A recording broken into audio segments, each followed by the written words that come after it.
Hello everyone, Mr. Nacho here, and today I wanted to bring you an updated version of the Summoner build. This is way more focused on doing damage with your pets instead of just being very tanky, but it doesn't lack any tankiness itself, so let's get to it. The build looks like this. The main archetype that you want is the Summoner with a skill that depends on the fight really. It just mostly will be between the Reaver and the Flyers, where Flyers are vastly superior in most circumstances. And the secondary archetype would be Handler with the Attack Dog ability. When it comes to the armor, I'm just rocking the Knotted Helm, Knotted Cage, Red Widow leggings, and the Trainer braces. When it comes to the relic, I'm running Tranquil Heart with the skill damage, health, and healing effectiveness.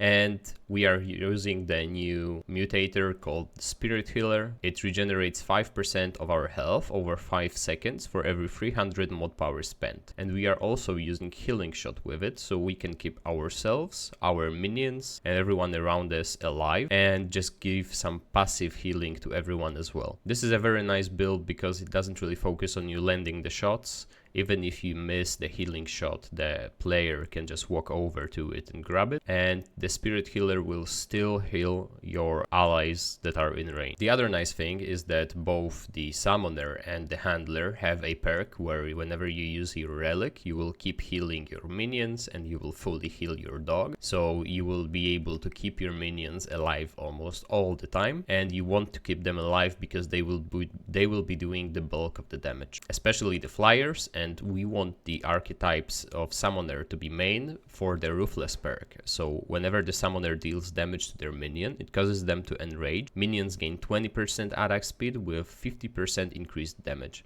And this is insane. 50% increased damage allows the Flyers to hit for like 4, maybe 5k sometimes. And if it's a weak spot, then even more. You will see on the Nightweaver fight how fast we can skip almost the first phase of it, and they will be doing consistent damage throughout any fight. They are just great, and they are the easiest way, in my opinion, to go through Apocalypse and get that World's Edge or whatever reward that you want. And for the hardcore, I would go the exact same way, except that I would just swap Handler and Summoner's archetypes, just so your dog can pick you up if you ever fail. And then I would just remove one of the rings, probably the Seal of the Empress or the Burden of the Destroyer, and replace it with the Black Cat band if you have access to it. When it comes to the melee, we are using the Blade of Ghoul with the Shielded Strike just so we can get some more survivability. When it comes to the secondary weapon, we are using Tech 22 with Root Lash and Failsafe, so we can summon even more allies, and Failsafe allows us to have a chance to not use the charge, so potentially we can summon even more tentacles. And when we want to summon as many tentacles as we can, because of the Soul Guard.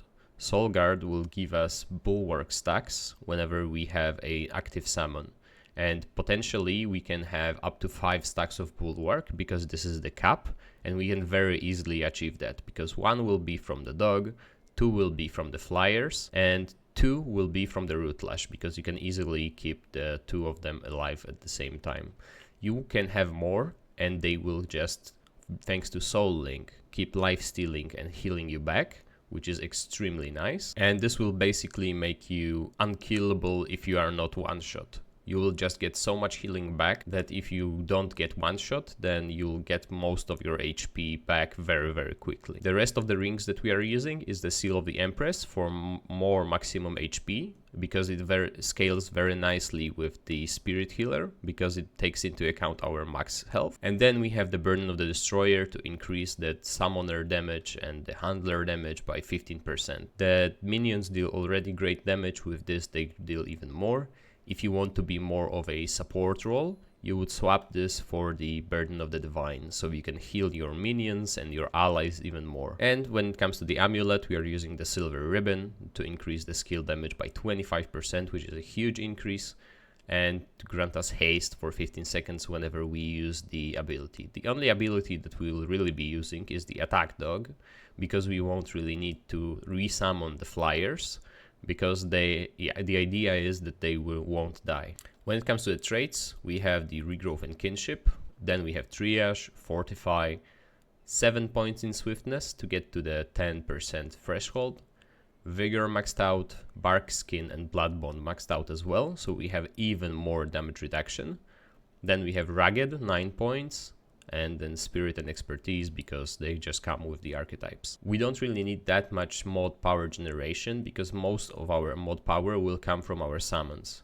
The damage that we do is negligible at best, and the summons will deal most damage and they will give us the most mod power. So we can keep healing them and we can keep summoning more. When it comes to our defenses, with only the dog, we have 55% total DR. On top of that, we have 10% extra from the Blood Bond trait, and if we summon everything that we can, we have 65% total DR.